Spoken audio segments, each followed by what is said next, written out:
ਧੰਨਵਾਦ। ਜੇਕਰ ਤੁਸੀਂ ਜਾਂ ਕੋਈ ਹੋਰ ਕਾਰੋਬਾਰ ਇਸ ਪ੍ਰੋਗਰਾਮ ਨੂੰ ਸਪਾਂਸਰ ਕਰਨਾ ਚਾਹੁੰਦੇ ਹੋ, ਸੰਪਰਕ ਕਰੋ 408 722 7698 ਦੇ ਉੱਤੇ। ਗੱਲਬਾਤ ਦਾ ਸਿਲਸਿਲਾ ਮਿੰਟੂ ਜੀ ਕਰੀਏ ਸ਼ੁਰੂ। ਕਹਿੰਦੇ SCO ਸੰਮੇਲਨ ਦੇ ਵਿੱਚ ਨਹੀਂ ਹੋਵੇਗੀ ਇਮਰਾਨ ਅਤੇ ਪ੍ਰਧਾਨ ਮੰਤਰੀ ਮੋਦੀ ਦੀ ਮੀਟਿੰਗ।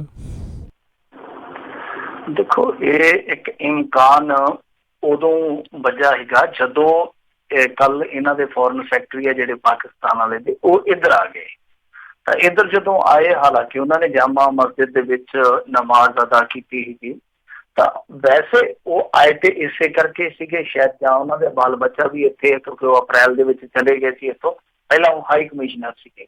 ਪਰ ਇੱਕ ਉਮੀਦ ਇਹ ਵੱਜ ਗਈ ਕਿ ਸ਼ਾਇਦ ਇਹ ਸ਼ੰਘਾਈ ਕੋਆਪਰੇਸ਼ਨ ਆਰਗੇਨਾਈਜੇਸ਼ਨ ਦੀ ਜਿਹੜੀ ਮੀਟਿੰਗ ਹੋਣ ਰਹੀ ਆ, ਉਹਦੇ ਵਿੱਚ ਇਹ ਇੱਕ ਭੂਮਿਕਾ ਨਿਭਾਉਣ ਆਏ ਆ ਕਿ ਭਾਰਤ ਦੇ ਪ੍ਰਧਾਨ ਮੰਤਰੀ ਤੇ ਪਾਕਿਸਤਾਨ ਦੇ ਪ੍ਰਧਾਨ ਮੰਤਰੀ ਨੂੰ ਕਿਤੇ ਟੇਬਲ ਤੇ ਇਕੱਠਿਆਂ ਬਿਠਾ ਦੇ।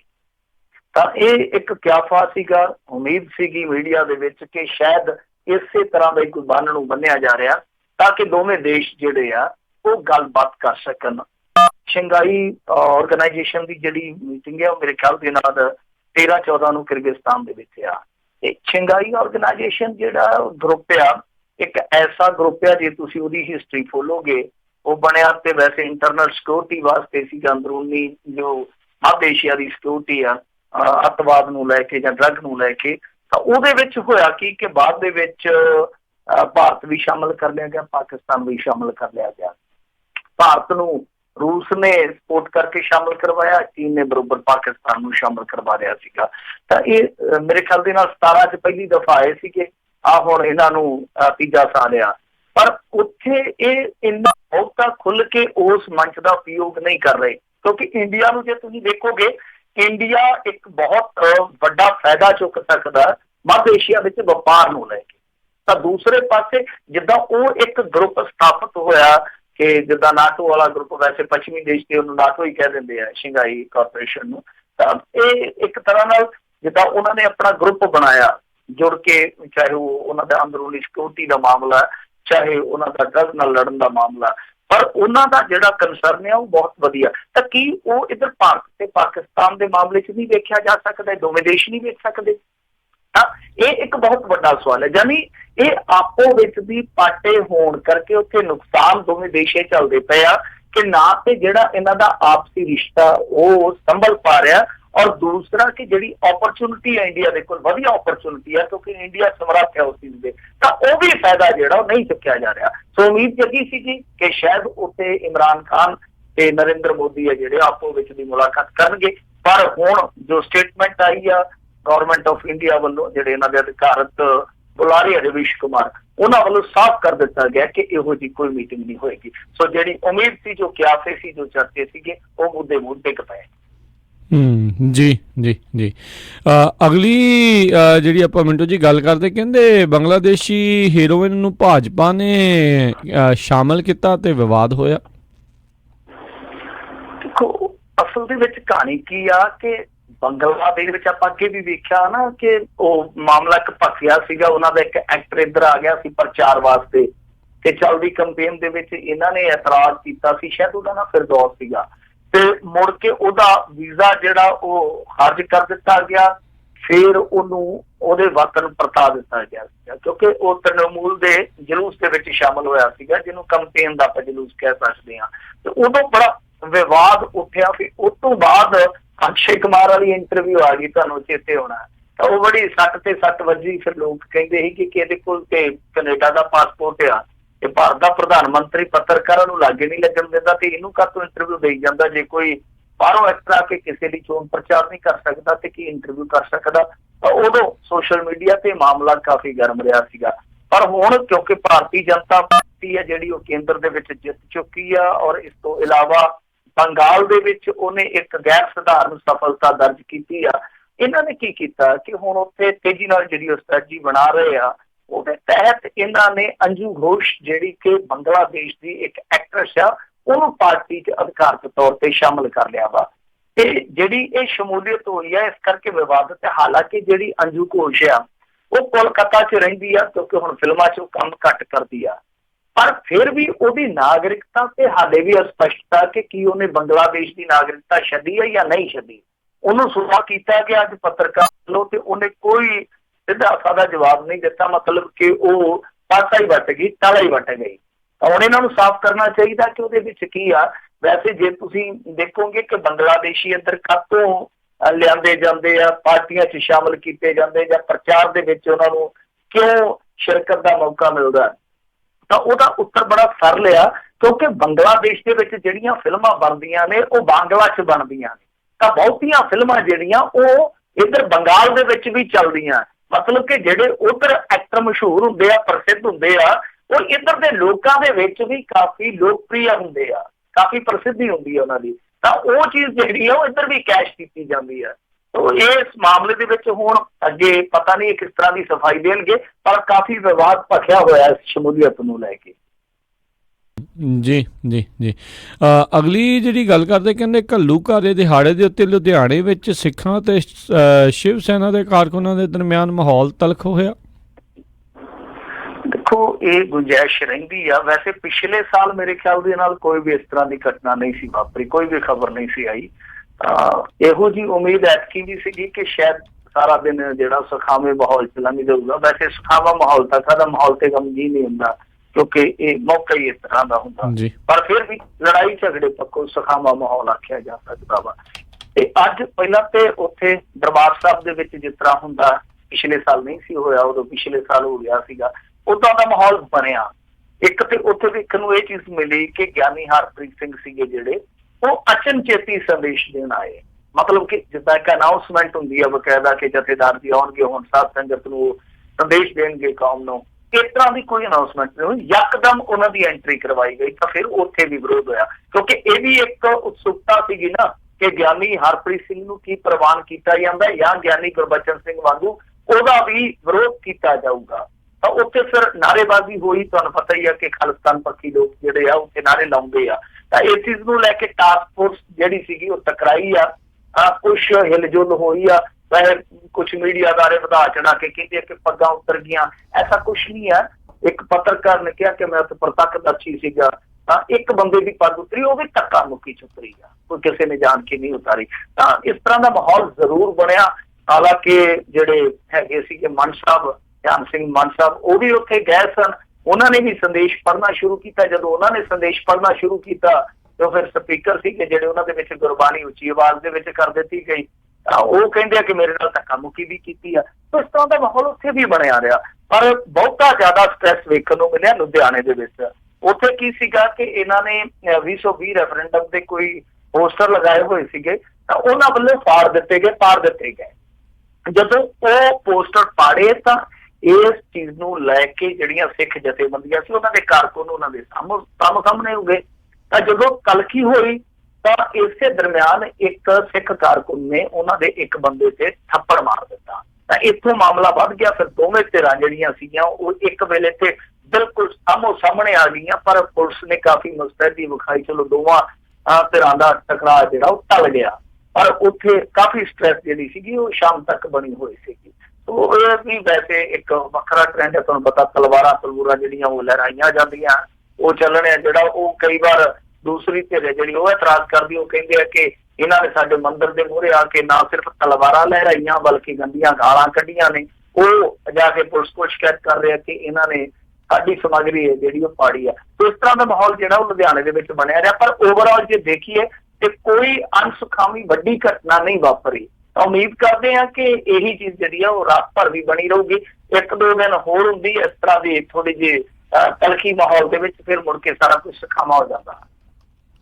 ਜੀ ਜੀ ਅਗਲੀ ਜਿਹੜੀ ਗੱਲ ਕਰਦੇ, ਕਹਿੰਦੇ ਨਵਜੋਤ ਸਿੱਧੂ ਤੋਂ ਕਹਿੰਦੇ ਖੁੱਸਿਆ ਮੰਤਰਾਲਾ, ਕੈਪਟਨ ਨੇ ਕਈ ਮੰਤਰੀਆਂ ਦੇ ਬਦਲਿਆ ਵਿਭਾਗ।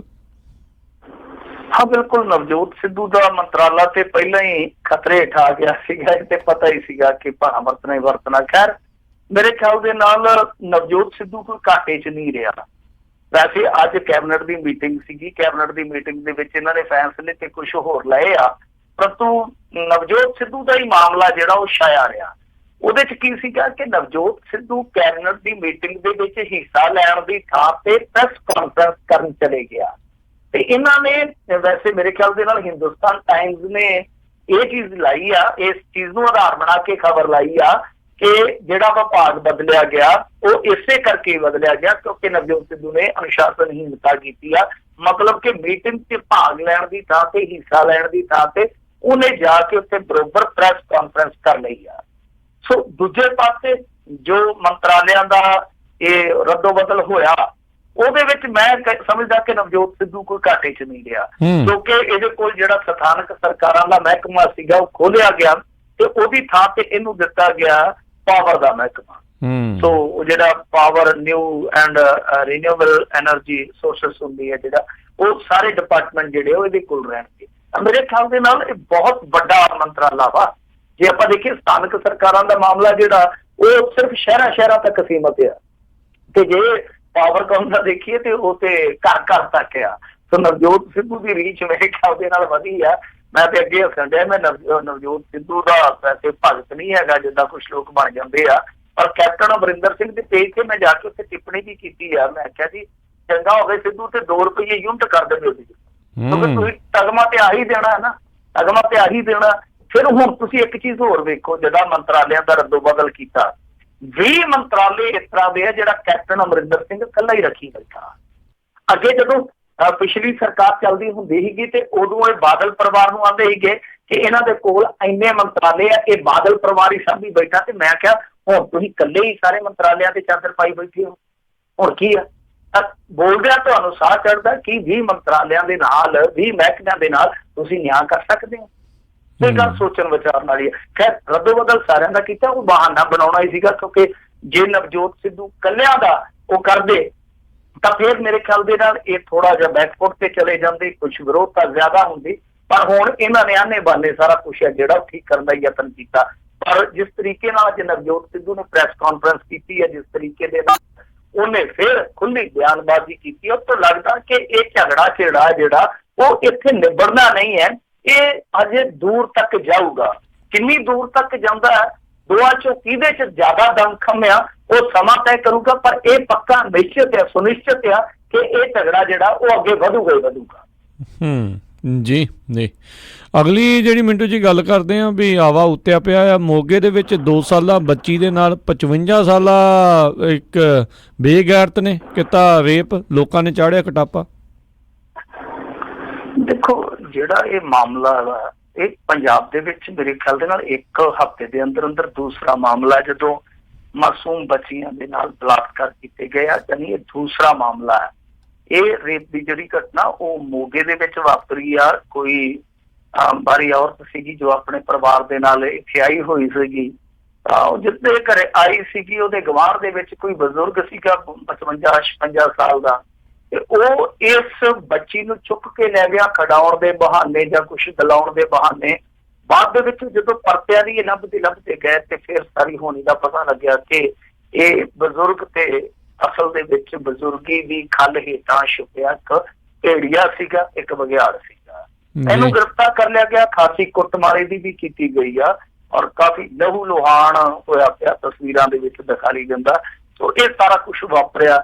ਪਰ ਜੋ ਕੁਛ ਵਾਪਰਦਾ ਪਿਆ ਇਹਦੇ ਵਿੱਚ ਹੁਣ ਜੇ ਆਪਾਂ ਸਾਰਾ ਕੁਛ ਸਰਕਾਰ ਤੇ ਸੁੱਟੀਏ, ਮੇਰੇ ਖਿਆਲ ਦੇ ਨਾਲ ਰਾਜ ਕਰਮਵੀਰ ਸਿੰਘ ਜੀ ਉਹ ਵੀ ਠੀਕ ਨਹੀਂ ਹੈ, ਕਿਉਂਕਿ ਇਹੋ ਜਿਹਾ ਜਿਹੜਾ ਘਿਨਾਉਣਾ ਜੁਰਮ ਆ ਉਹ ਬੰਦੇ ਦੀ ਮਾਨਸਿਕਤਾ ਚੋਂ ਹੀ ਨਿਕਲਦਾ ਹੈ। ਹਰ ਇੱਕ ਬੰਦੇ ਦੀ ਮਾਨਸਿਕਤਾ ਨੂੰ ਠੀਕ ਕਰਨਾ ਕਿਸੇ ਵੀ ਦੁਨੀਆ ਦੇ ਕਿਸੇ ਵੀ ਕੋਨੇ 'ਚ ਸੰਭਵ ਹੈ ਨਹੀਂਗਾ। ਪਰ ਇਹਦੇ ਵਿੱਚ ਇਹ ਆ, ਮੈਂ ਤੇ ਇੱਕੋ ਹੀ ਅਪੀਲ ਕਰੂੰਗਾ ਮਾਪਿਆਂ ਨੂੰ ਕਿ ਤੁਸੀਂ ਆਪਣੇ ਬੱਚਿਆਂ ਨੂੰ ਇਸ ਤਰ੍ਹਾਂ ਅਣਜਾਣ ਬੰਦਿਆਂ ਦੇ ਹੱਥ 'ਚ ਦਿੰਦੇ ਕਿਉਂ ਹੋ?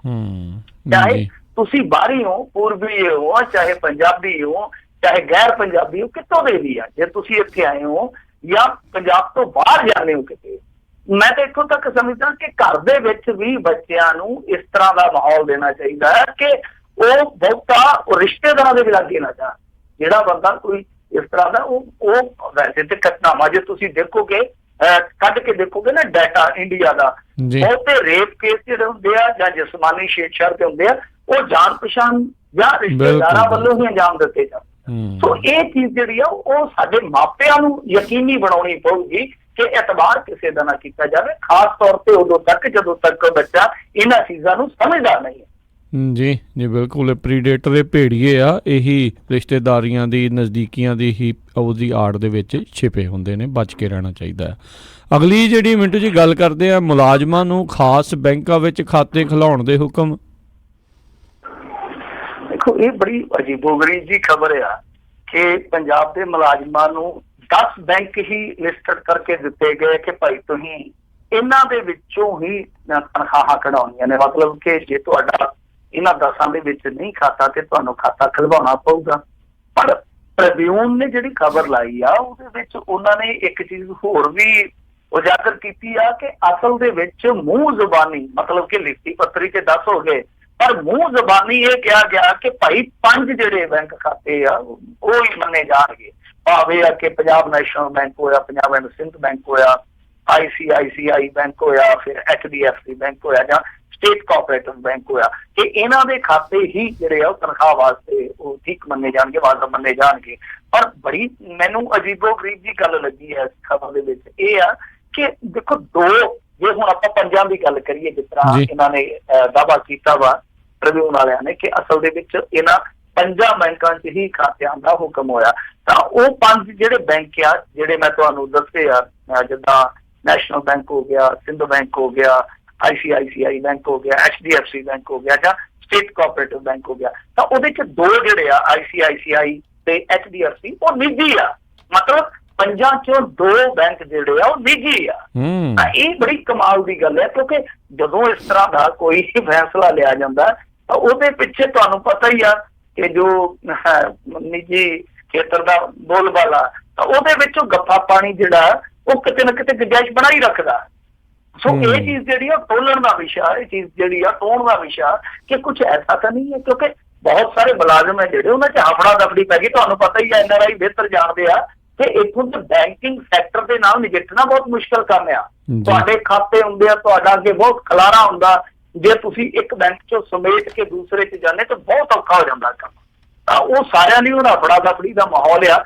ਤੋ ਟ੍ਰਿਬਿਊਨ ਨੇ ਜਿਹੜੀ ਖਬਰ ਲਈ ਇਹਦਾ ਵੇਖਦੇ ਆ ਕਿ ਕੀ ਅਸਰ ਹੁੰਦਾ। ਪਰ ਮੇਰੇ ਖਿਆਲ ਦੇ ਨਾਲ ਜਿਹੜੇ ਨਿੱਜੀ 2 ਬੈਂਕ ਆ ਉਹ ਬੜਾ ਮਾਮਲਾ ਜਿਹੜਾ ਅਜੀਬੋ-ਗਰੀਬ ਜਿਹਾ ਕਿ ਸਰਕਾਰ ਜਿਹੜੀ ਆ ਉਹ ਪ੍ਰਾਈਵੇਟ ਬੈਂਕਾਂ ਨੂੰ ਪ੍ਰਾਥਮਿਕਤਾ ਦੇ ਰਹੀ ਆ, ਜਦਕਿ ਸਾਡੇ ਇੱਥੋਂ ਦੇ ਬੈਂਕਿੰਗ ਸੈਕਟਰ ਦੇ ਵਿੱਚ ਸਰਕਾਰੀ ਬੈਂਕ ਜਿਹੜੇ ਆ ਉਹ ਇਹਨਾਂ ਨਹੀਂ ਕਿ ਡਾਵਾਡੋਲ ਆ, ਉਹ ਵੀ ਬਿਲਕੁਲ ਸਥਾਪਿਤ ਆ। ਤਾਂ ਉਹਨਾਂ ਦੀ ਸਥਾਪਤੀ ਨਜ਼ਰਅੰਦਾਜ਼ ਕਰਕੇ ਇੱਧਰ ਬਿਆਨਤਦਾਰੀ ਕਿਉਂ ਵਿਖਾਈ ਜਾ ਰਹੀ ਆ, ਬੜਾ ਭੇਤ ਗੁੱਝਾ। ਜੀ ਜੀ ਬਿਲਕੁਲ। ਅਗਲੀ ਗੱਲ ਕਰੀਏ, ਕਹਿੰਦੇ ਕਮੇਟੀ ਦੀ ਕਾਰਜਕਾਰੀ ਇੱਕ ਵਾਰੀ ਫੇਰ ਸਵਾਲਾਂ ਦੇ ਘੇਰੇ 'ਚ। ਆਵਾਜ਼ ਕੱਟ ਗਈ ਹੈ ਤੁਹਾਡੀ ਰਾਜਕਰਨ ਜੀ, ਮਾੜਾ ਜਿਹਾ ਰਿਪੀਟ ਕਰਿਓ ਜੀ। ਮਿੰਟੂ ਜੀ ਸਵਾਲ ਜਿਹੜਾ ਅਗਲਾ ਸੀ, ਕਹਿੰਦੇ ਕਮੇਟੀ ਦੀ ਕਾਰਜਕਾਰੀ ਇੱਕ ਵਾਰੀ ਫੇਰ ਸਵਾਲਾਂ ਦੇ ਘੇਰੇ ਵਿੱਚ। ਦੇਖੋ ਇਹਨਾਂ ਦੀ ਕਮੇਟੀ ਵਾਲਿਆਂ ਦੀ ਕਾਰਕਰਦਗੀ ਆ ਜਿਹੜੀ ਉਹ ਠੀਕ ਹੋ ਜਾਊਗੀ, ਬਸ ਉਮੀਦ ਹੀ ਆ। ਮਤਲਬ ਕਿ ਉਮੀਦ ਕਰ ਛੱਡਣੀ ਚਾਹੀਦੀ, ਉਮੀਦ ਵੈਸੇ ਵੀ ਨਹੀਂ ਛੱਡਣੀ ਚਾਹੀਦੀ। ਕਹਿੰਦੇ ਕਿ ਹੋਪ ਸਭਸੇ ਬੜੀ ਤੋਪ, ਉਮੀਦ ਕਰ ਛੱਡਦੇ ਆ ਕਿ ਹਾਂ ਭਾਈ ਇਹ ਠੀਕ ਹੋ ਜਾਣਗੇ, ਪਰ ਨਿਰਾਸ਼ਤਾ ਹੁੰਦੀ ਆ। ਜਿੰਨਾ ਇਹਨਾਂ ਦਾ ਵੱਡਾ ਧਮਧਮਾ ਹੈ, ਜਿੰਨੀ ਵੱਡੀ ਮਹਾਨ ਸੰਸਥਾ ਹੈ, ਜਿੰਨਾ ਇਹਨਾਂ ਦਾ ਤਾਣਾ ਬਾਣਾ ਹੈ, ਉਹਦਾ ਜੇ ਆਪਾਂ ਤੁਲਨਾਤਮਕ ਪੱਖ ਦੇਖੀਏ, ਜਦੋਂ ਇਸ ਤਰ੍ਹਾਂ ਦੇ ਵਿਵਾਦਤ ਵਿਸ਼ੇ ਆਉਂਦੇ ਆ ਤਾਂ ਫਿਰ ਨਿਰਾਸ਼ਤਾ ਆਉਂਦੀ। ਸੋ ਇਹ ਮਾਮਲਾ ਕੀ ਆ ਕਿ ਅੰਮ੍ਰਿਤਸਰ ਦੇ ਬਾਹਰੀ ਇਲਾਕੇ ਦੇ ਵਿੱਚ ਦੱਸਦੇ ਆ ਕਿ ਇਹਨਾਂ ਦੀਆਂ ਕੁਝ ਗੱਡੀਆਂ ਰਾਤੀ ਗਈਆਂ ਨੇ ਤੇ ਉੱਥੇ ਜਿਹੜੇ ਬੇਸਹਾਰਾ, ਲਾਵਾਰਸ, ਮੰਦ ਬੁੱਧੀ ਤੇ ਕੁਝ ਬਿਮਾਰ ਸ਼ਮਾਰ ਲੋਕ ਜਿਹੜੇ ਆ ਉੱਥੇ ਲਾਹੇ ਜਾ ਰਹੇ ਸੀ।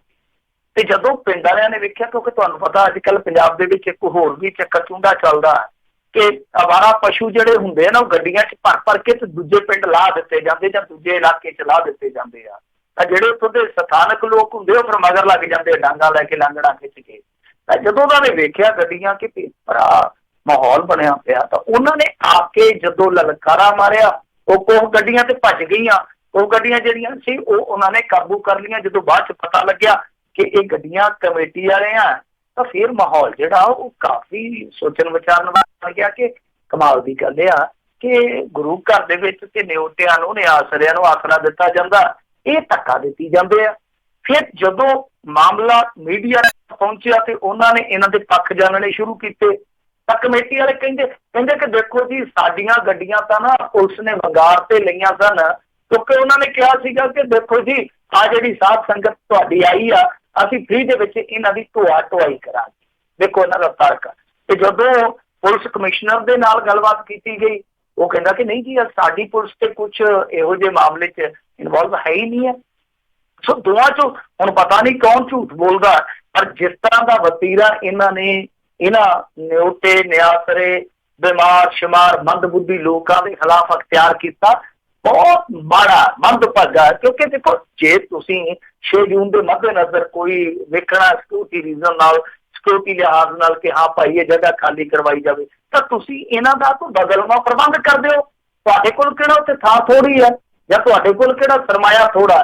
ਤਾਂ ਇਸ ਤਰ੍ਹਾਂ ਇਹ ਜਿਹੜੇ ਲਾਚਾਰ ਬੰਦੇ ਆ, ਲਾਵਾਰਸ ਬੰਦੇ ਆ, ਤੁਸੀਂ ਲੱਦ ਕੇ ਲੈ ਕੋਈ ਹੋਣੀ ਵਾਪਰ ਜਾਂਦੀ ਤੇ ਫੇਰ ਜ਼ਿੰਮੇਵਾਰ ਕੌਣ ਆ? ਸੋ ਕੁੱਲ ਮਿਲਾ ਕੇ ਉਹ ਕਿਸੇ ਸ਼ਾਇਰ ਨੇ ਆਖਿਆ ਸੀ ਨਾ ਕਿ ਮਰ ਰਹੀ ਹੈ ਇਨਸਾਨੀਅਤ ਯਹਾਂ, ਅਮਰ ਧਰਮ ਜੋ ਹੋ ਰਹਾ ਹੈ। ਸੋ ਕਹਿਣ ਦਾ ਭਾਵ ਇਹ ਆ ਕਿ ਧਰਮ ਨੂੰ ਤੇ ਬਹੁਤ ਜ਼ਿਆਦਾ ਇਹ ਵਡਿਆਰੇ ਆ ਕਿ ਅਸੀਂ ਧਰਮ ਨੂੰ ਚਲਾ ਰਹੇ ਹਾਂ ਜੀ, ਧਰਮ ਦਾ ਪ੍ਰਸਾਰ ਕਰ ਰਹੇ ਆ, ਪਰ ਅੰਦਰ ਖਾਤੇ ਧਰਮ ਦਾ ਜਿਹੜਾ ਆਪਾਂ ਕਹਿ ਸਕਦੇ ਮੂਲ ਹੈ ਇਨਸਾਨੀਅਤ, ਉਸ ਮੂਲ ਨੂੰ ਤੇ ਮਾਰੀ ਜਾਂਦੇ ਆਪਣੇ ਹੱਥੀ। ਜੀ ਜੀ ਬਿਲਕੁਲ। ਤੇ ਮਿੰਟੂ ਜੀ ਬਹੁਤ ਬਹੁਤ ਤੁਹਾਡਾ ਧੰਨਵਾਦ ਕਰਦੇ ਹਾਂ, ਤੁਸੀਂ ਸਾਡੇ ਨਾਲ ਜੁੜੇ ਇਹਨਾਂ ਖਬਰਾਂ ਬਾਰੇ ਜਾਣਕਾਰੀਆਂ ਦਿੱਤੀਆਂ। ਅਗਲੀ ਵਾਰ ਤੱਕ ਲਈ ਬੜੀ ਮਿਹਰਬਾਨੀ। ਪਿਆਰ ਭਰੀ ਸਤਿ ਸ਼੍ਰੀ ਅਕਾਲ ਜੀ। ਸਤਿ ਸ੍ਰੀ ਅਕਾਲ ਜੀ ਸਰੋਤਿਓ, ਇੱਥੇ ਹੀ ਸਾਡਾ ਅੱਜ ਦਾ ਇਹ ਪ੍ਰੋਗਰਾਮ ਸਮਾਪਤ ਆ। ਮਿਲਦੇ ਹਾਂ ਤੁਹਾਨੂੰ ਸਾਰਿਆਂ ਨੂੰ ਅਗਲੀ ਵਾਰ। ਉਦੋਂ ਤੱਕ ਲਈ ਮੇਰੇ ਵੱਲੋਂ ਵੀ ਪਿਆਰ ਭਰੀ ਨਿੱਘੀ ਸਤਿ ਸ਼੍ਰੀ ਅਕਾਲ। ਜਿੰਦੇ ਵਾਸਤੇ ਜੋ ਹੱਸਦੇ ਖੇਲਦੇ ਰਹੋ, ਸੁਣਦੇ ਰਹੋ ਪੰਜਾਬੀ ਰੇਡੀਓ USA। ਤੁਸੀਂ ਸੁਣ ਰਹੇ ਹੋ KOBO Yuba City 1450 AM, KIID Sacramento 1470 AM, KWRU Fresno 1300 AM, KLHC Bakersfield 1350 AM। BJ's Gear ਪਿਛਲੇ 28 ਸਾਲਾਂ ਤੋਂ ਸੇਮ ਜਗ੍ਹਾ ਦੇ ਉੱਤੇ 501 ਗਲਾਈਡ ਐਵੀਨਿਊ ਵੈਸਟ ਸੈਕਰਾਮੈਂਟੋ ਵਿਖੇ ਟਰੱਕ ਟ੍ਰੇਲਰ